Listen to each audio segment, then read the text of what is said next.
नमस्कार, आप देख रहे हैं न्यूज आवर का विशेष कार्यक्रम नेशनल वॉइस।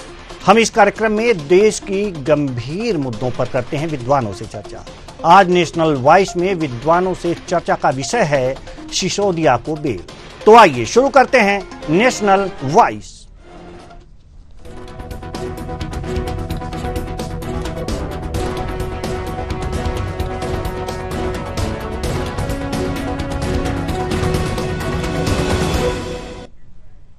दिल्ली आबकारी नीति से जुड़े मनी लॉन्ड्रिंग मामले में सुप्रीम कोर्ट ने आम आदमी पार्टी के नेता मनीष सिसोदिया को जमानत दे दी है।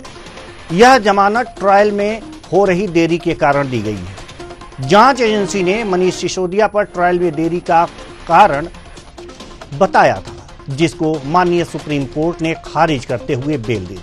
वास्तव में केस में ट्रायल में हो रही देरी को आधार मानकर मनीष सिसोदिया को बेल देना सुप्रीम कोर्ट का ऐतिहासिक फैसला माना जा रहा है, जो जांच एजेंसियों को सवालों के घेरे में भी खड़ा करता है।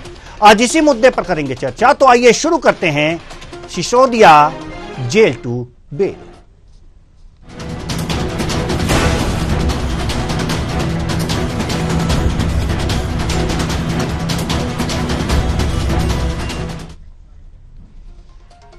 आम आदमी पार्टी यानी कि आपके लिए शुक्रवार का दिन बहुत ही अहम रहा।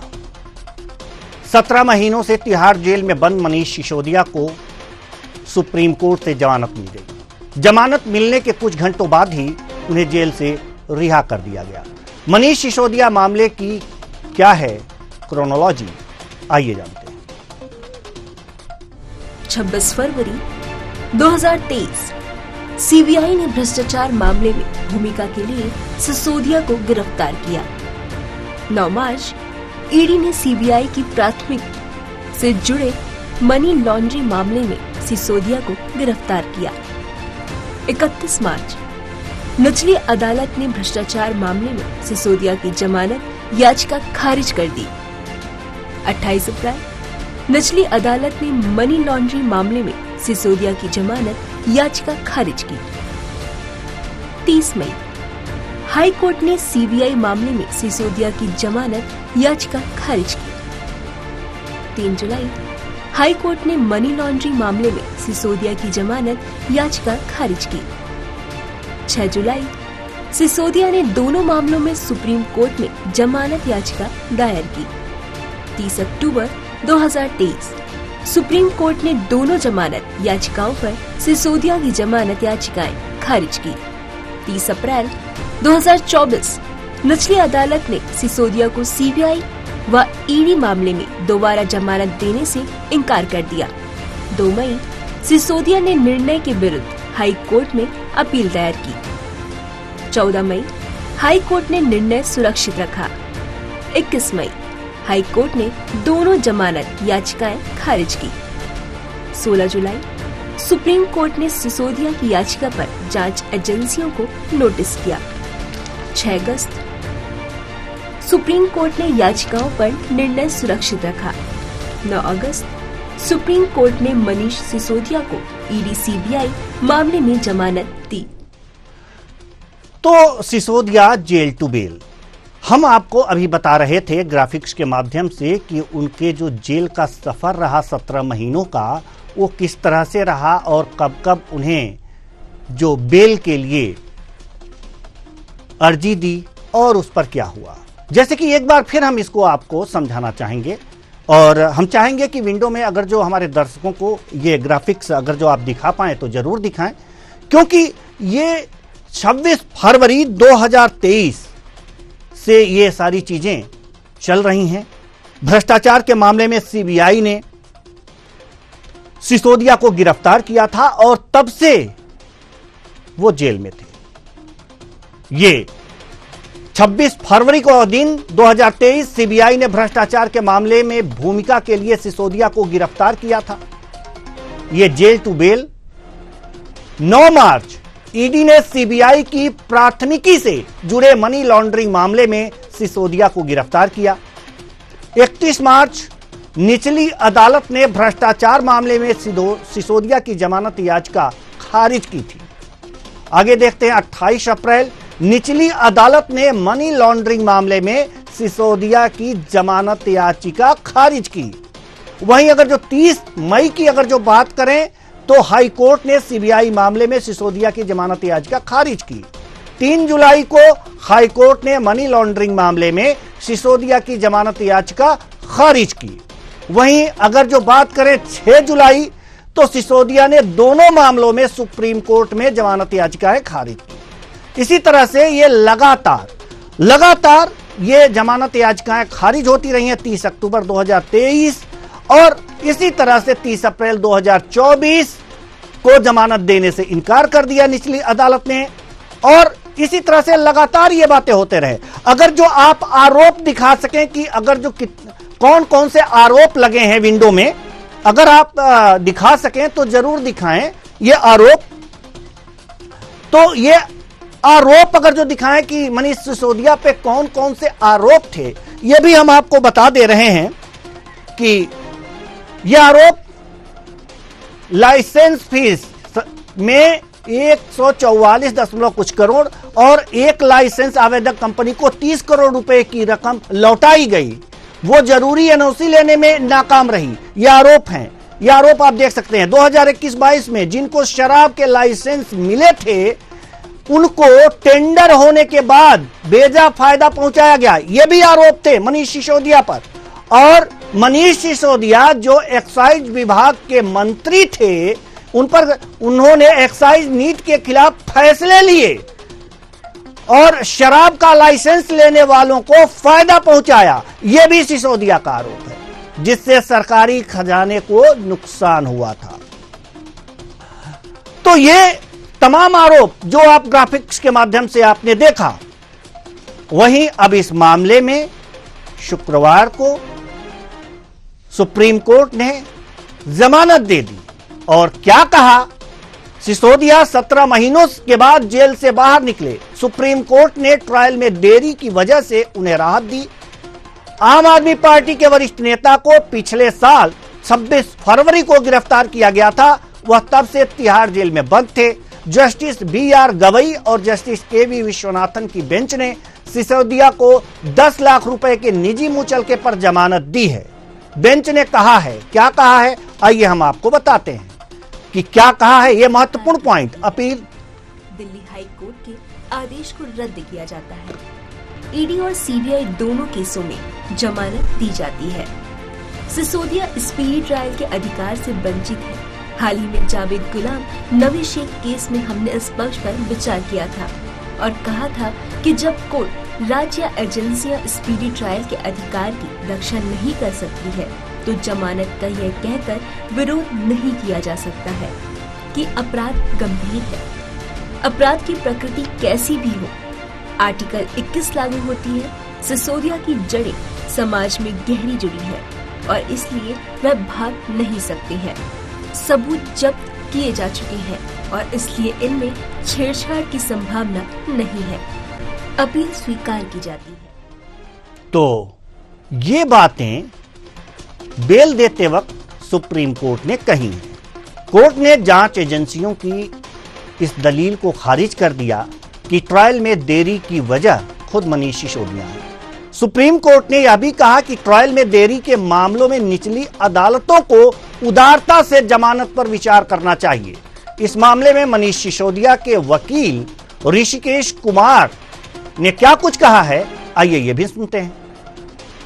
दस्तावेज मौजूद है तो टेम्परिंग का कोई मतलब नहीं बनता। अगर इतने दिनों तक जो है आप इनको इनकार्सेशनिस्ट में रखे हैं, इनको जेल में रखा है और ये जो है बेल के प्रिंसिपल के खिलाफ है, चाहे वो ईडी का केस हो चाहे सेक्शन 45 हो, वो जो कार्डिनल रूल है बेल का वो जो है वो लागू होता है। और इस बात को ध्यान में रखते हुए कि ऑलरेडी जो है 17 महीने का जो है जेल ऑलरेडी मनीष सिसोदिया जी काट चुके हैं, तो सुप्रीम कोर्ट ने ईडी के तमाम दलीलों को खारिज करते हुए मनीष सिसोदिया जी को बेल ग्रांट किया है। और ईडी ने ये भी और सुप्रीम कोर्ट ने ये भी कहा है कि जो इन्होंने बयान दिया था कोर्ट में ईडी ने कि ट्रायल जो है वो खत्म हो जाएगा 6 से 8 महीने में, ये बिल्कुल सरासर ऐसा लगता नहीं है। और ईडी ने कहा है, सुप्रीम कोर्ट ने ये भी कहा कि 463 गवाह हैं और लगभग 60,000 पेजेस की जो है दस्तावेज है, तो इस पे ट्रायल अभी जो है खत्म नहीं हो सकता। इन सभी चीजों को ध्यान में रखते हुए आपके पास दस्तावेज मौजूद तो अभी आपने मनीष सिसोदिया के वकील को सुना। अब आइए जानते हैं इस बेल के बाद राजनीतिक दलों ने भी अपनी अपनी प्रतिक्रियाएं दी हैं। किसने क्या कहा है, किसने पक्ष में कहा है और किसने विपक्ष में कहा है, आइए जानते हैं। आपके प्यार की बदौलत, आपके प्यार के साथ साथ भगवान के आशीर्वाद की बदौलत, सच्चाई की ताकत की बदौलत, और सबसे बड़ी चीज जो बाबा साहब ने जो सपना देखा था कि कोई तानाशाही सरकार आएगी तो तानाशाही भरे कानून बना के जब नेताओं को, विपक्ष के लोगों को जेल में डालेगी, तो इस देश का वो संविधान जो बाबा साहब ने बनाया था उनकी रक्षा करेगी।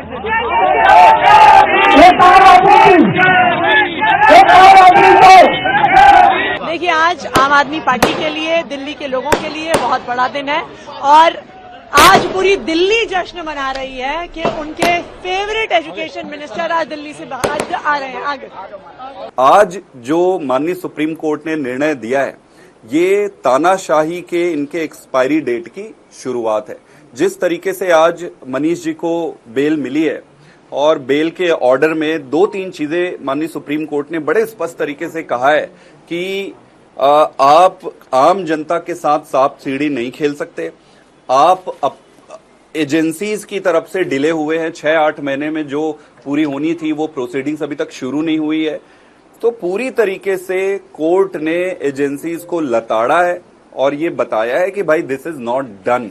आर्टिकल 21 को हाईलाइट करके उनको बेल दी है और खास बात यह है कि वो अपना काम अच्छे खुले तरीके से, पूरी तरीके से कर सकते, कोई कंडीशन नहीं लगाया। माननीय मनीष सिसोदिया जी जेल में 17 से 18 महीने उनकी इनकासरेशन हो चुकी थी, उनकी कैद हो चुकी थी और इसके आधार पर उनको आज बेल मिली है। इसका अर्थ ये नहीं है कि सिसोदिया जी अपराध मुक्त हैं, वो अभी भी अभियुक्त हैं और उनकी जवाबदेही कोर्ट ऑफ लॉ में बनेगी दिल्ली की जनता के साथ विश्वासघात करने की। देखिए, 17 महीना बाद उनको जमानत मिली, जमानत कोर्ट ने दिया। अब कल तक तो कोर्ट को भी भाजपा ही समझ रहे थे। अब उनकी जो झूठ और भ्रम की साजिश थी वो तार तार हो चुकी है, क्योंकि कोर्ट है, बेल देने का काम कोर्ट का है। लेकिन 17 महीना बाद कोर्ट ने बेल भी दिया तो ऐसी शर्त रखी जिसको सुन करके दिल्ली के लोग शर्मसार हो जाएंगे कि हमने कैसे लोगों को चुना है। आपका पासपोर्ट जब्त हो गया है, मनीष सिसोदिया का पासपोर्ट जब्त है और मनीष सिसोदिया जी को हर सप्ताह थाने में हाजिरी देनी पड़ेगी। इसके बाद भी आप इस पे जश्न मना रहे हो। शराब नीति घोटाले में मनीष सिसोदिया को बेल मिली है और किसी भी अपराधी को बेल मिलना वो अपराध मुक्त होना नहीं होता है। जांच अभी चल रही है, साक्ष्य कोर्ट के सामने आएंगे। अरविंद केजरीवाल हो, मनीष सिसोदिया हो या बाकी लोग हो, इन सब ने शराब नीति घोटाले में कमीशन खाई है, दलाली खाई है और ये फैसला जनता की अदालत में सबके सामने होगा।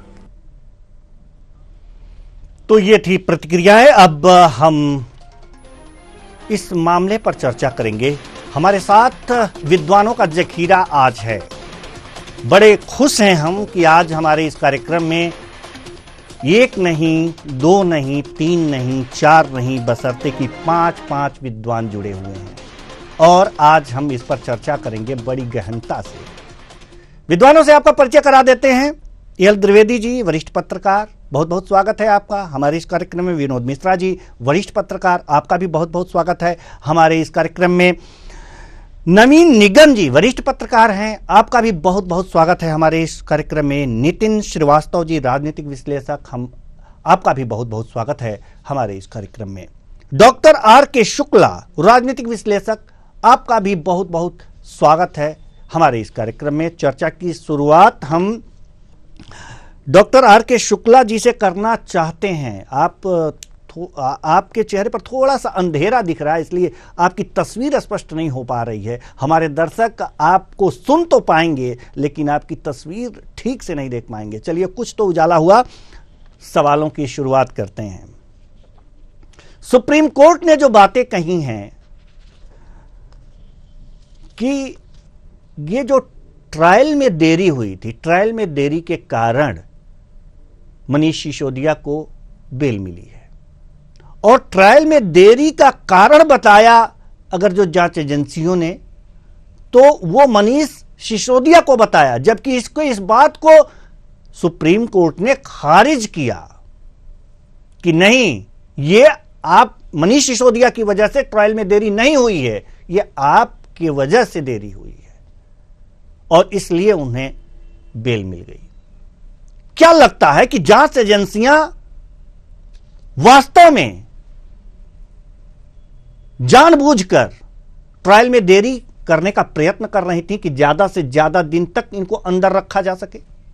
क्या यह कारण है या फिर कुछ और कारण? जी जल्दी कम शब्दों में अगर आप जवाब दे पाएंगे तो हम सभी विद्वानों की राय ले पाएंगे, क्योंकि हमारे पास आज तो जखीरा है। हम बड़े प्रसन्न हैं कि हमारे इस कार्यक्रम में इतने विद्वान लोग और इतनी संख्या में जुड़े हुए हैं। जी डॉक्टर आर के शुक्ला जी। जमानत जी देखिए, जमानत मिलने का कारण जी आज जो कोर्ट ने बताया है वो एक ही कारण बताया है कि जो जांच एजेंसियां हैं वो अपनी जांच करके सुप्रीम कोर्ट के सामने शीघ्र नहीं रख पाई, और चूंकि 17 महीने हो गए थे तो इस आधार पर आर्टिकल 21 को बेस मानते हुए उनको जमानत दी गई है। लेकिन जमानत मिलने का एक कतई मतलब नहीं होता है कि वो आदमी अपराध से मुक्त है या वो उसने अपराध नहीं किया है, क्योंकि आम आदमी पार्टी का जो चाल और चरित्र है इन दोनों ने राजनीति को नैतिक रूप से कमजोर किया है। ये तो आप मानेंगे, कोर्ट का अपना व्यू है, वहां पर साक्ष्य चलते हैं, जो भी संबंधित एजेंसियां हैं वो साक्ष्य प्रस्तुत करेंगी, उसके आधार पर उनका जिन ऑब्जर्वेशन होगा देन डिसीजन होगा। लेकिन जो आम परसेप्शन बनता है आम जनता के बीच में वो निश्चित रूप से यही जाता है कि एक ऐसी पार्टी है जिसकी चाल से और चरित्र से राजनीति में जो मौलिकता है वो नेताओं के बीच में कहीं न कहीं लुप्त हो गई है या लुप्त होने वाली है। उसका कारण है आपका मुख्यमंत्री, आपका वाइस मंत्री, आपका उप मुख्यमंत्री, आपका स्वास्थ्य मंत्री, आपके कई विधायक, आपका साथ ही साथ में जो उनका पीए था, इस सबके सब जेल के अंदर हैं। इसके बाद भी ये अपना पद छोड़ने को तैयार नहीं है। इसलिए आम आदमी पार्टी को या उनके कार्यकर्ताओं को इसका जश्न मनाने का कोई नैतिक अधिकार नहीं है। जश्न मनाने का कोई नैतिक अधिकार नहीं है, लेकिन अगर जो बेल मिली है तो जश्न मना रहे हैं। जी हम नितिन श्रीवास्तव जी, हम आपके पास आना चाहेंगे और आपकी राय जानना चाहेंगे। जी प्रश्न वही है जो डॉक्टर आर के जी देखिए देवेंद्र जी, दो चीजें स्पष्ट हैं। सुप्रीम कोर्ट ने कल टिप्पणी करी है कि सीबीआई और ईडी की दोनों की दलीलों को खारिज किया है। ये बात सबसे महत्वपूर्ण है, क्योंकि आपने देखा होगा अब तक के जो भी मामले शराब घोटाले से संबंधित आए थे या विपक्ष के नेताओं को जो ईडी और सीबीआई अलग अलग गिरफ्तार करती थी, जैसे मान लीजिए सीबीआई ने जमानत दे दी तो ईडी ने गिरफ्तार कर लिया, ईडी ने जमानत देती तो सीबीआई ने गिरफ्तार कर लिया। सुप्रीम कोर्ट ने एक साथ इन दोनों की दलीलों को खारिज कर दिया और ये कहा कि इन दलीलों को खारिज करने के साथ साथ कि आप ट्रायल में देरी कर रहे हैं और आपको जेल में रखने का अधिकार नहीं है, स्पीडी ट्रायल हो। तो कहीं ना कहीं ये एक सिस्टम था उस पर कहीं ना कहीं एक करारा तमाचा है, और जिस तरीके से 17 महीनों तक मामले को लंबित रखा गया उस पर भी सुप्रीम कोर्ट ने अपनी चिंता जाहिर की है। तो जाहिर सी बात है कि अब ऐसे मुद्दों को लेकर के लगातार सुप्रीम कोर्ट निगरानी भी करेगा और आने वाले समय में इस तरह के जो भी केसेस हैं उस पर भी स्पीडी ट्रायल देखने को मिलेगा। तो सबसे महत्वपूर्ण बात यह थी कि एक साथ न सिर्फ ईडी बल्कि सीबीआई दोनों की दलीलों को खारिज किया गया है और इसी आधार पर मनीष सिसोदिया को जमानत दी गई है। सबसे बड़ी बात यह भी है देवेंद्र जी कि किसी को जमानत मिलने का मतलब ये नहीं होता कि वो अपराधी है, लेकिन ये भी सच है कि किसी के ऊपर अगर एफआईआर हो जाती है तो जब तक साबित ना हो जाए तब तक भी वो अपराधी नहीं कहा जा सकता। तो ये कहना कि अभी उनको जमानत मिल गई है, उस पर अपराध तय नहीं हो पाया है, मुझे लगता है कि दोनों ही बातों को गौर किया जाना चाहिए, क्योंकि एक ही सिक्के के दो पहलू हैं। किसी पर अपराध हो जाना, एफआईआर दर्ज करा देना, वो अपराध की श्रेणी में नहीं आता, और अगर किसी को जमानत मिल गई है तो वो भी अपराध की श्रेणी में नहीं आता, क्योंकि अभी मामले का ट्रायल जो है पूरी तरीके से चल रहा है और जब तक ट्रायल पूरा नहीं हो जाता तब तक कुछ भी कहना जल्दबाजी होगी। लेकिन फिलहाल सीबीआई और ईडी दोनों की दलीलों को सुप्रीम कोर्ट ने खारिज करते हुए मनीष सिसोदिया को जमानत दे दी है और माना जा रहा है कि इसी आधार पर आने वाले जो दो अन्य आरोपी है शराब लेकर घोटाले के, उनको भी जमानत मिल सकती है, जिसमें दिल्ली के मुख्यमंत्री अरविंद केजरीवाल का भी नाम शामिल है। जी बिल्कुल, आपने अपनी बात बड़ी बेबाकी से रखी। सिस्टम पर करारा तमाचा है, जबकि आम आदमी पार्टी को जो डॉक्टर आर.के. शुक्ला जी का विचार है कि आम आदमी पार्टी को जश्न मनाने का अधिकार नहीं है। ठीक है, और सिस्टम पर करारा तमाचा आपने बताया है। नवीन निगम जी, वरिष्ठ पत्रकार, हम आपके पास आना चाहेंगे, आपकी क्या राय है? देखिए, मेरा ये कहना है कि जो कुछ हुआ उसको एक तरफ कर दीजिए, और अब अरविंद सिसोदिया बाहर आ गए हैं, और अरविंद सिसोदिया के बारे में एक बात कही जाती है कि भाई वो आम आदमी पार्टी का वास्तविक चेहरा थे सरकार का। अब लेकिन उनका डिप्टी सीएम से रिजोल्यूशन हो चुका है। अब वो डिप्टी सीएम तो है नहीं, और डिप्टी सीएम वो बन नहीं सकते हैं, क्योंकि अरविंद केजरीवाल अंदर है, सीएम का बाहर होना जरूरी है।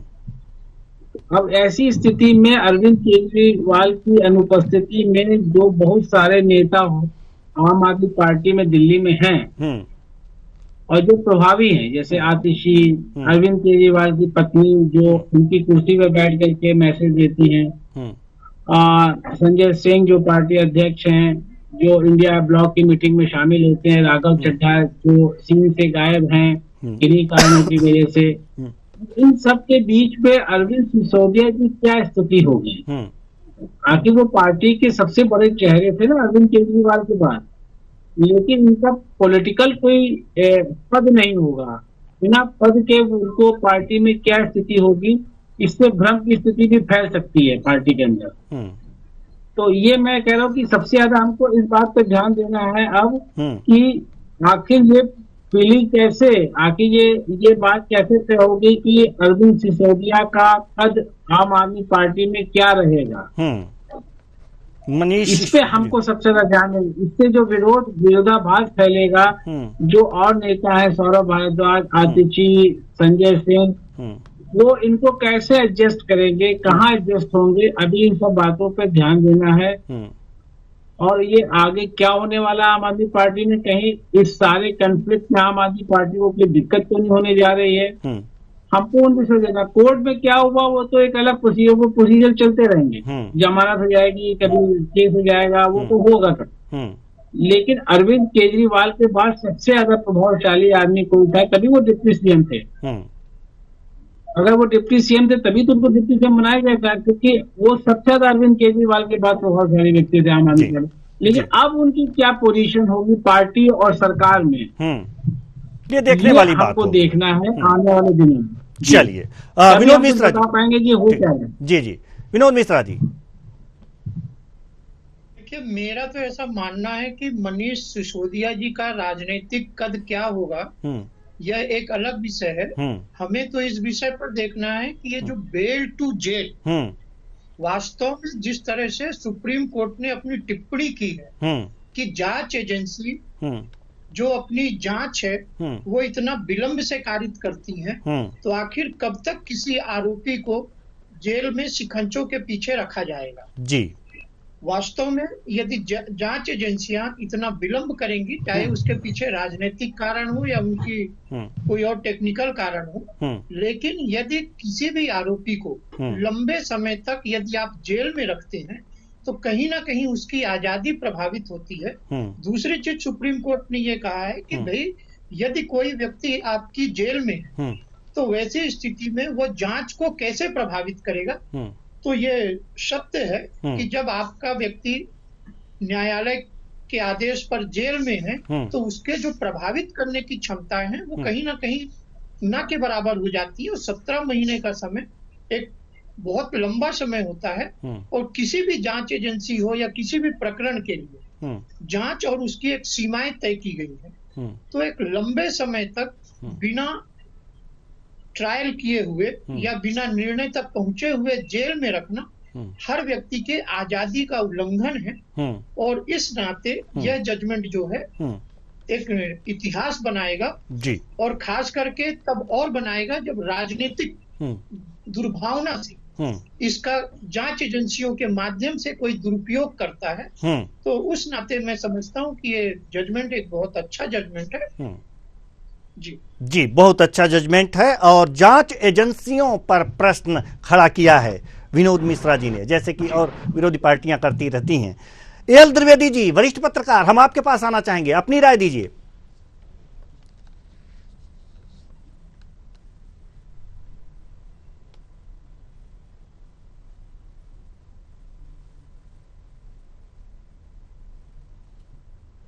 जी, एल द्विवेदी साहब, आपकी आवाज नहीं आ पा रही है हम तक। जी, अब आपको हाँ, जी जी जी आ रही है। जी जी। तो मैं जिस प्रकार से ये एक जो माननीय सर्वोच्च न्यायालय ने जो बेल ग्रांट की है, ये बहुत ही एक महत्वपूर्ण कहीं ना कहीं निर्णय हो जाता है। लेकिन मेरा जो प्रश्न है वह अलग है और मैं आपको एक जानकारी इंफॉर्मेशन शेयर करना चाहता हूँ। आर्टिकल 21 का जो हवाला दिया है वो बहुत ही अच्छा एक निर्णय है कि कहीं ना कहीं ट्रायल के नाम पर, जांच के नाम पर लोगों को प्रताड़ित करना, लोगों को बंद करना, फिर उसके बाद काफी लंबा समय के बाद उनको बेल मिलती है। तो ये बहुत ही एक प्रक्रिया है, हालांकि चूंकि न्यायालयीन की, लेकिन जब एजेंसियां जो होती है जब वो इतना विलंब करती है तो उनकी स्वतंत्रता की जो एक आजादी होती है वो कहीं ना कहीं उनकी छिनती है। दूसरी ओर देवेंद्र जी, मैं आपको एक बात बताना चाहता हूँ, जब इसमें तो खैर कई मामले हैं ये शराब घोटाले वाले में, लेकिन ईडी का जो कन्विंसिंग रेशियो है, मतलब जो मैंने समझा है जितना भी, वो 0.5% है। ऐसे कई मामलों में, ईडी के अन्य मामलों में भी, अन्य सरकारों में भी जो मामले चल रहे हैं, तो कहीं ना कहीं आप समझिएगा कि ये जो मामले जितने भी होते हैं इनमें कन्विंसिंग रेशियो ही नहीं होता है। मतलब ये सिर्फ एक मामले जो है ये चलते जाते हैं, लिंगर ऑन होते रहते हैं, और लास्ट में आप देखिएगा ऐसे मामलों में कहीं ना कहीं जो निर्णय होते हैं वह कहीं ना कहीं पूरे डिसॉल्व हो जाते हैं। मतलब जब निर्णय पारित होगा, आदेश आएगा, तो आप देखिएगा कि इसमें वह लोगों को डिसीजन ही नहीं बन पाएगा, क्योंकि जब जो ईडी है वह उस प्रकार से मुझे लगता है कि अपने तथ्य नहीं रख पाएगी, और जो असली जो लोग हैं वह कहीं ना कहीं इस पूरे मामले से बाहर हो जाएंगे। जी, ईडी तथ्य नहीं रख पाएगी, यानी कि जो जांच एजेंसियां हैं तथ्य नहीं रख पाएंगी और लोग जो माने जा रहे हैं दोषी वो बाहर हो जाएंगे। आपका कहना ये है, और इसलिए ये कहना होगा एल द्विवेदी जी आपका, हम समझ सकते हैं कि इसलिए ये कहना होगा क्योंकि जब ट्रायल में देरी ही कर रही हैं ये एजेंसियां, तो तथ्य कहां से ढूंढ करके लाएंगी, ये भी दिक्कत है। तो जांच एजेंसियों पे सवाल खड़ा हो रहा है। जी जी, और मेरा ये कहना, जो पूर्व में रिकॉर्ड रहे हैं उसमें कन्विंसिंग रेशियो जो मैं आपको बताना चाह रहा था 0.5% है, जो आप समझिए 1% भी नहीं है हमारे देश में। 5420 के आसपास मामले हैं जो ईडी ने कन्वर्ट किए थे, मतलब भेजे थे, 5422 के आसपास मामले, जिनमें कन्विंसिंग रेशियो जो रहा वो 0.5% रहा, मतलब 1% भी नहीं रहा, आप समझिए। तो मतलब अगर 5400 मामले देश में चल रहे हैं, 422 मामले जितने भी आज तक करे हैं पुटअप, उनमें कन्विंस ही नहीं हुए लोग। इसका मतलब कहीं ना कहीं जब ये चीजें लिंगर ऑन होती है, जब ये चीजें बढ़ती है, जांच चलती है, ट्रायल चलता है, तो एक समय ऐसा आता है कि कहीं ना कहीं जब गवाह होते हैं वे अपनी बातों से पलट जाते हैं या वे अपने तथ्य नहीं रख पाते, और जो जांच एजेंसियां वे भी अपने तथ्य सही तरीके से नहीं रख पाती। जी, बिल्कुल, आपने ये एक बहुत जो है अच्छे आंकड़े पेश किए कि कुल मिलाकर के आधे प्रतिशत ही है जो मामले में ईडी या जांच एजेंसियां अपनी पक्ष रख पाती हैं और कुछ कार्रवाई हो पाती है, बाकी सब जो है इसी तरह से हो जाते हैं। अब हम आना चाहेंगे डॉक्टर आर के शुक्ला जी, राजनीतिक विश्लेषक। आपने एक बात कही थी कि जश्न नहीं मनाना चाहिए। ट्रायल में देरी के कारण ये बेल मिली है, इसलिए उन्हें जश्न नहीं मनाना चाहिए। इस तरह के नेता हैं जिन पर आरोप इस तरह से लगता है, इसलिए जश्न नहीं मनाना चाहिए। लेकिन ट्रायल एजेंसियां ट्रायल शुरू नहीं कर पाई, तो पहली हार जांच एजेंसियों की वहीं हो गई। तो जश्न क्यों ना मनाए आम आदमी पार्टी? जी देखिए, मैंने जश्न ना मनाने के पीछे जो मेरा लॉजिक था, जी, इस पूरे केस के लीगल एस्पेक्ट अलग हो सकते हैं, लेकिन क्योंकि मनीष सिसोदिया में और एक आम नागरिक में डिफरेंस है, ठीक है ना। अगर आम नागरिक के जो अधिकार हैं उनको किसी भी जांच एजेंसियों के द्वारा डिले किया जाता है, तो यह गलत है। लेकिन मनीष सिसोदिया आम नागरिक नहीं है, वो दिल्ली सरकार के शिक्षा मंत्री हैं और साथ साथ में शराब मंत्री भी थे, ठीक है ना। अब आप जितने ऊंचे पदों पे होगे, आपसे हमारी देश की जनता या हमारे देश का जो एक ट्रेंड है वो एक्सपेक्ट करता है कि आपके मापदंड भी उतने उच्च होना चाहिए, क्योंकि आप जनता के पैसे से, सरकार के पैसे से सुख सुविधाओं का उपयोग करते हैं, पिक्चर में रहते हैं और साथ साथ में आप अपनी राजनीति भी उसी के माध्यम से चमकाते हैं। क्योंकि अगर आप जो टैक्स है उसका यूज है तो आपकी जवाबदारी आम नागरिक से कहीं ज्यादा है। इसलिए मैंने कहा था कि आम आदमी पार्टी को जश्न मनाने का कोई मौलिक अधिकार नहीं है। मैं आज अभी फिर से भी बोलता हूँ जी। अब रहा सवाल इसका कि इसके फ्यूचर में क्या रिजल्ट दिखाई देंगे, तो मैं मानता हूँ कि पार्टियां एक दूसरे के प्रति कुछ द्वेष के कारण भी ऐसे केस चलाती हैं। अब इस केस में क्या हुआ आई डोंट नो, बट क्योंकि अगर आप सरकार में बैठे हुए हैं तो आपके मापदंड उच्च होने चाहिए, आपको उनका पालन करना चाहिए, क्योंकि जनता आपको फॉलो करती है। जी, आदर्श स्थिति यही है जी। आदर्श स्थिति यही होनी चाहिए। बिल्कुल आपने सही बात कही कि आदर्श स्थिति होनी चाहिए और आपके जो मापदंड हैं वास्तव में ऊंचे होने चाहिए, अनुकरणीय होने चाहिए। लेकिन इस तरह के जो आ रहे हैं, जो मामले सामने आ रहे हैं, इस तरह से अनुकरणीय नहीं कहे जा सकते, इसे अनुकरणीय नहीं कहे पूरी सरकार जी, पूरी की पूरी सरकार जेल की ओर जा रही है। मुख्यमंत्री जेल में है, उप मुख्यमंत्री अभी एक 12 घंटे पहले आया है, स्वास्थ्य मंत्री ऑलरेडी डला हुआ है, कई विधायक हैं। आप अपनी एमपी को, स्वाति मालीवाल को आपके बंगले में घुस के मारपीट होती है, आप क्या जनता के सामने आदर्श प्रस्तुत कर रहे हैं? ये तो आदर्श स्थिति आपने जी, आपने आदर्श स्थिति आपने बताई। चलिए ठीक है, हम आना चाहेंगे नितिन श्रीवास्तव जी के पास, राजनीतिक विश्लेषक हैं। सिस्टम पर करारा तमाचा है, सिस्टम पर करारा तमाचा है। सिस्टम में तो जो सरकार है वो भी, उसको भी सिस्टम ही कहते हैं, जांच एजेंसियां हैं उसको भी सिस्टम कहते हैं। तो आप किस सिस्टम पे करारा तमाचा बता रहे हैं? क्या जांच एजेंसियों के ऊपर जो जांच एजेंसियां जो धराशायी हुई हैं कि ट्रायल नहीं शुरू करा पाई इसलिए बेल मिल गई, तो क्या उस सिस्टम पर आप तमाचा बता रहे हैं या फिर दिल्ली सरकार?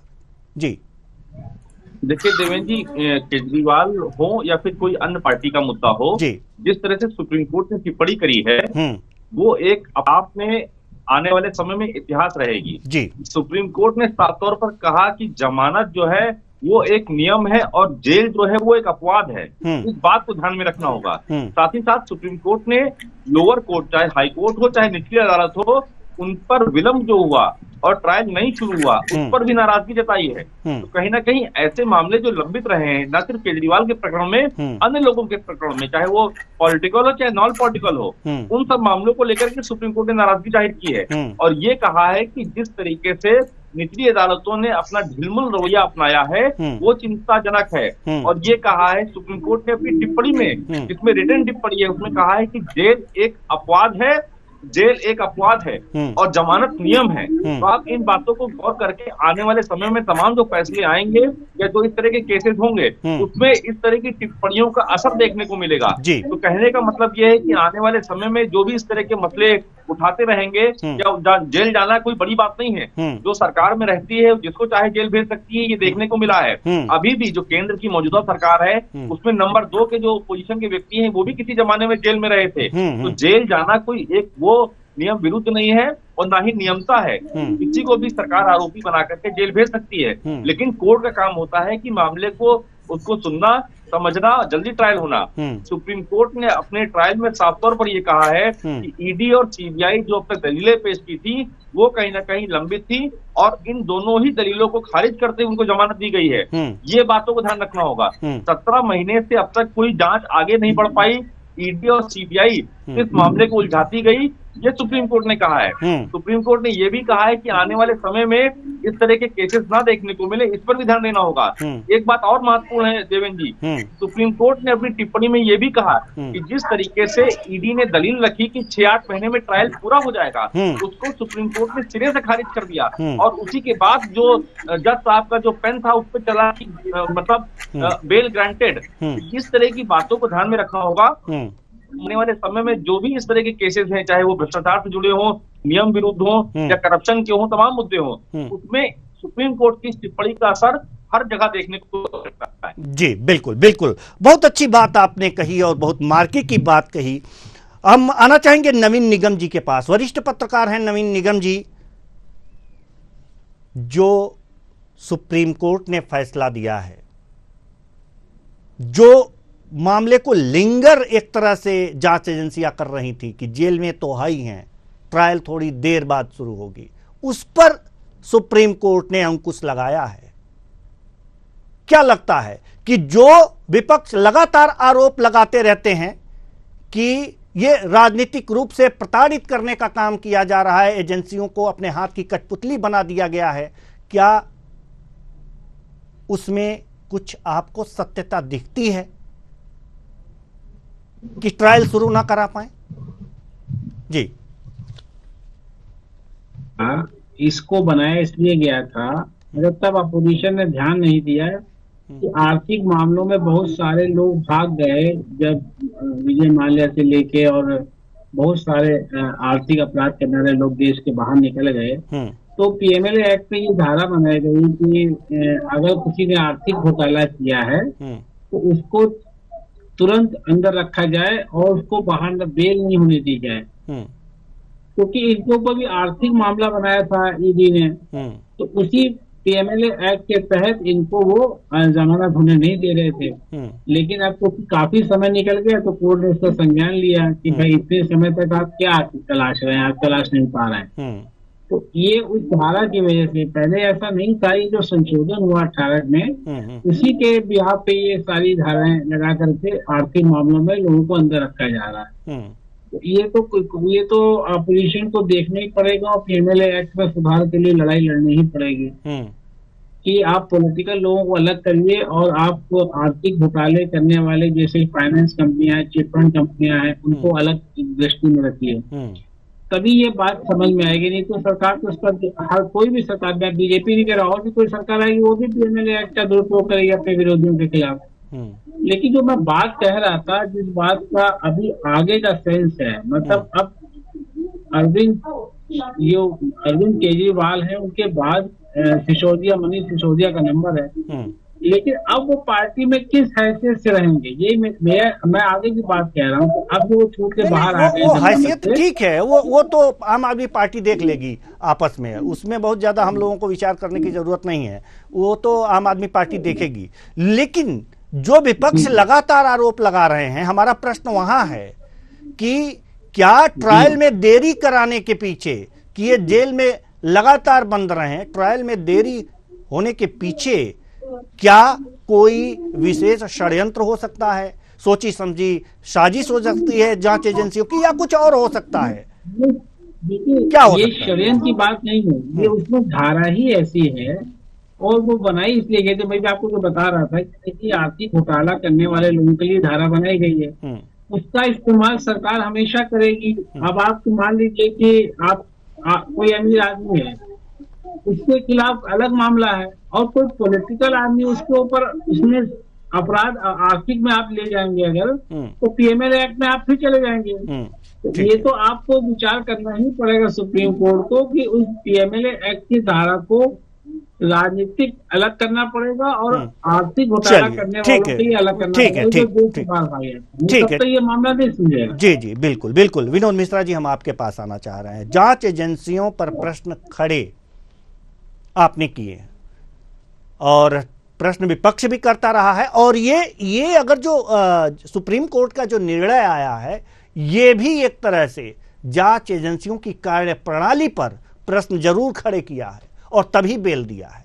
वास्तव में अगर जो हम इसे विपक्ष की भाषा में कहें, जो लगातार विपक्ष करता है कि ये रत्तू टोटा है या फिर और भी तमाम जो उपाधियां देता है विपक्ष कि हाथ की कठपुतली बन गए हैं जांच एजेंसियां सरकार की, तो क्या इस विचार को बढ़ावा दे रहा है ये बातें? देखिए, सुप्रीम कोर्ट का जो कहना है अपने आदेश के जरिए, वो किसी सरकार या एजेंसी के लिए डायरेक्ट तो नहीं कह रहा है, लेकिन जहां तक इस प्रश्न का विषय है तो कहीं ना कहीं जो प्रैक्टिकल में हमें देखने को मिलता है तो समर्थन जरूर हो रहा है, क्योंकि सरकार का नियंत्रण होना और जांच पर नियंत्रण होना, या किसे हम आरोपी बनाएंगे, यदि सरकार में बैठे लोग यह तय करेंगे और एजेंसियां उनके आधार पर मुकदमे दर्ज करेंगी कि जिस संगठन की सरकार नहीं है वही मुकदमे बनाए जाएंगे, अन्य राज्यों में एकदम ईमानदारी और भ्रष्टाचार मुक्त कार्य हो रहा है, तो जब जांच एजेंसियां इस तरह से अपनी दृष्टि रखेंगी तो स्वाभाविक है न्यायपालिका की ओर से इस तरह के वक्तव्य और राय आना स्वाभाविक हो जाते हैं।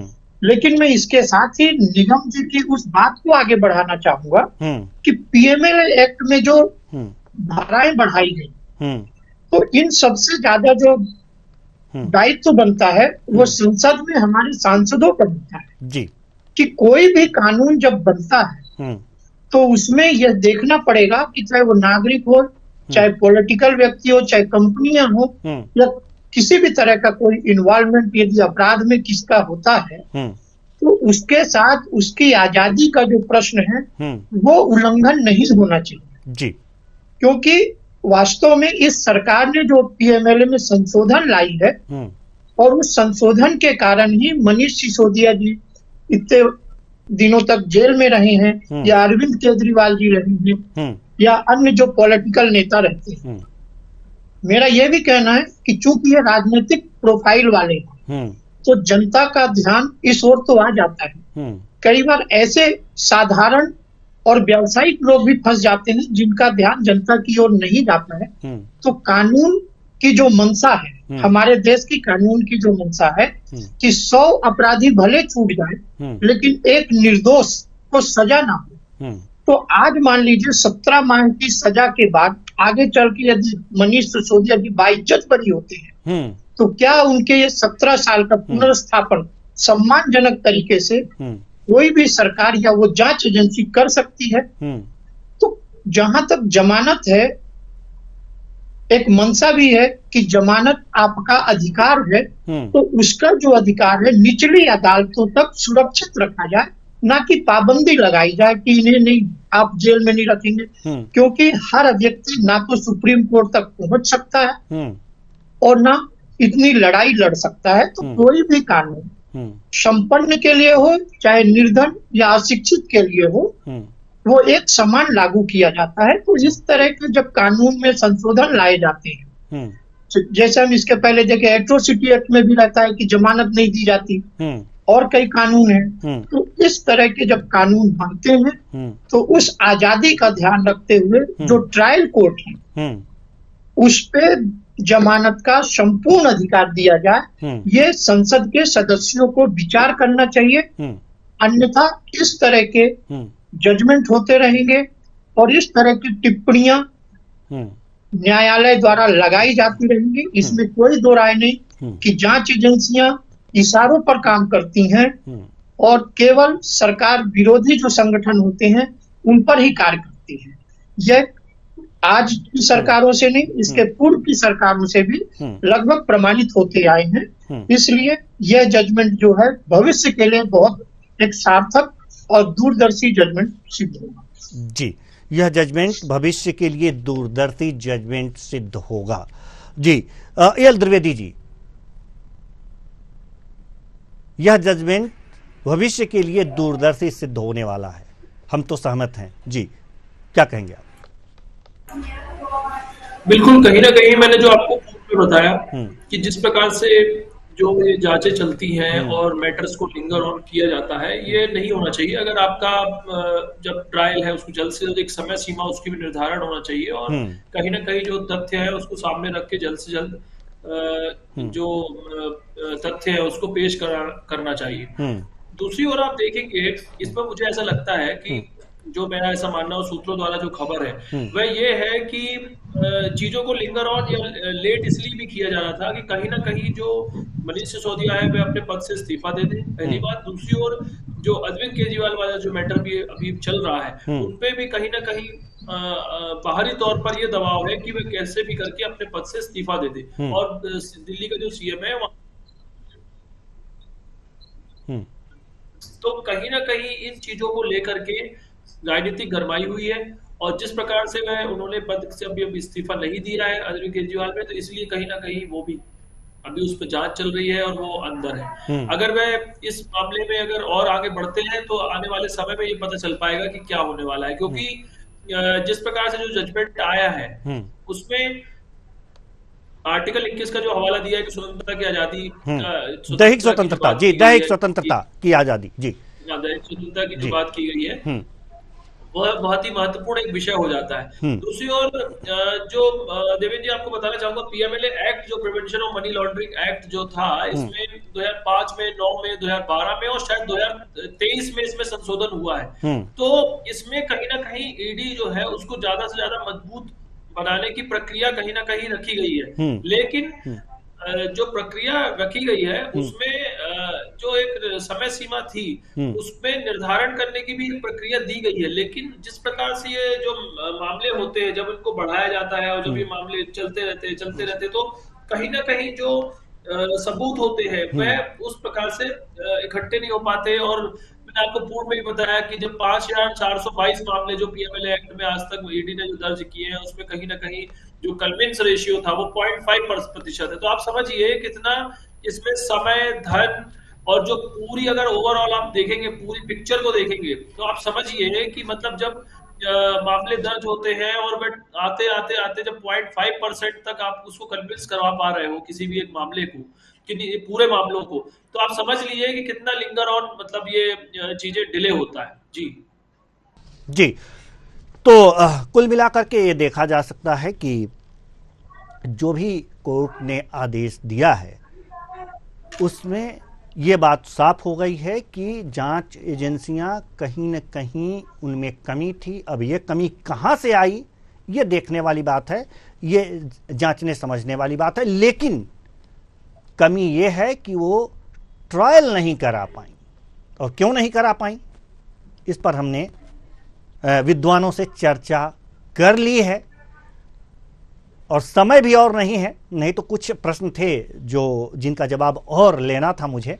लेकिन फिलहाल समय के दायरे में रहते हुए सभी मेहमानों का बहुत बहुत धन्यवाद। आप आए और अपने अपने विचार साझा किए। तो सिसोदिया जेल टू बेल यानी जेल से बेल तक का सफर, और इसमें सुप्रीम कोर्ट का ऐतिहासिक फैसला। जांच